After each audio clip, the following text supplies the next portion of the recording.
Les webinaires, je trouve que c'est une bonne chose. Après, c'est toujours la manière dont l'intervenant va l'utiliser parce que voilà, c'est discutable.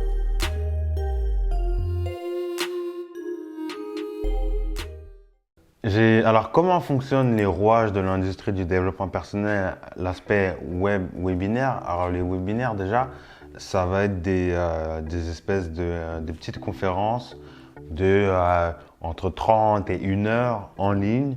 Donc, les participants vont pouvoir se connecter via un lien.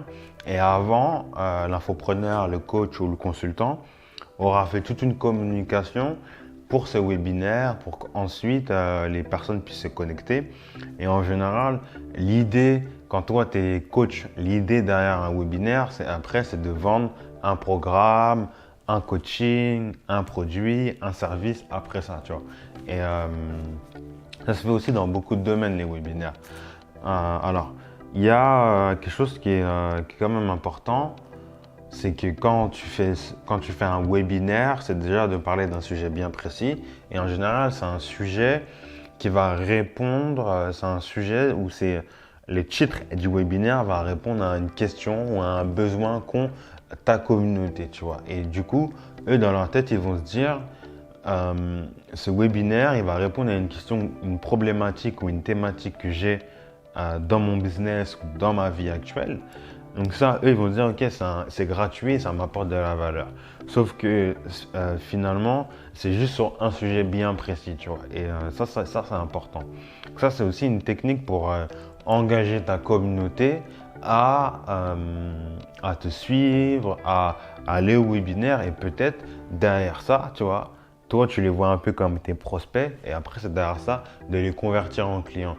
Donc ça, c'est intéressant comme méthode.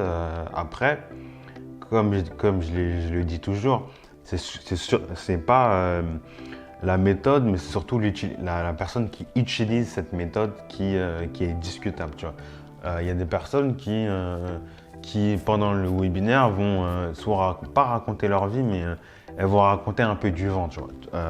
Quand tu commences à avoir une certaine éducation dans l'ingénierie humaine ou dans le développement humain, tu commences à comprendre beaucoup de choses et parfois, tu sais que tu n'as pas besoin d'aller faire ce webinaire-là pour évoluer dans un moment, dans une thématique de ta boîte ou dans une thématique de ta propre vie parce que tu as appris à le surpasser tout seul.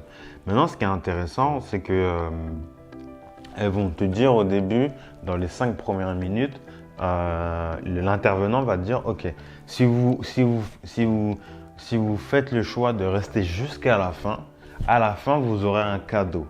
Mais sauf que ce cadeau, en général, c'est du contenu que moi, j'ai juste du contenu free, tu vois. C'est du contenu qu'on peut qualifier du contenu gratuit, tu vois.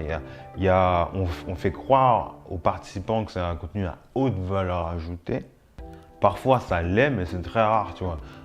Pour un infopreneur, pour un marketeur, pour un coach, il n'a aucune raison de donner un produit à haute valeur ajoutée gratuitement. C'est comme si moi, là aujourd'hui, je donne toutes mes connaissances, toutes mes compétences ou tout mon outil sur l'ADN à la fin d'un webinaire. Ça n'a pas de sens, tu vois.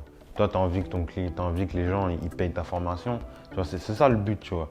Et souvent, tu vois, c'est biaisé, c'est un biais, tu vois, c'est biaisé, tu vois. Donc c'est important de comprendre ça parce qu'au début, en fait, le webinaire, en fait, il sert un peu de teasing pour la formation ou pour le produit ou pour le service. Et ça, c'est important de le comprendre. Et après, ce qui est intéressant, c'est qu'en fait, ils vont faire un jeu de questions-réponses avec les participants pour avoir une interaction. Donc déjà, en premier, l'intervenant va établir un lien, va essayer d'établir un lien de confiance avec les participants. Il va peut-être se présenter, il va peut-être partager ce qu'il fait, tu vois. Donc ça, c'est important parce que ça permet aux participants de en connaître davantage, mais aussi de rentrer dans l'intimité de l'intervenant. Et ça, c'est important. Donc, je pense que le webinaire, c'est une bonne chose. Souvent, comment tu l'utilises, surtout le comment tu l'utilises, tu vois, parce que c'est des techniques, tu vois. Moi, personnellement, je pense que j'en ferai jamais, tu vois, parce que c'est pas mon délire, tu vois. Je suis pas quelqu'un qui va aller me connecter pour écouter, tu vois, genre, j'ai pas le temps, enfin, j'aime pas ça, tu vois. Je connecte pas, tu vois. Je préfère que le mec il fasse une vidéo.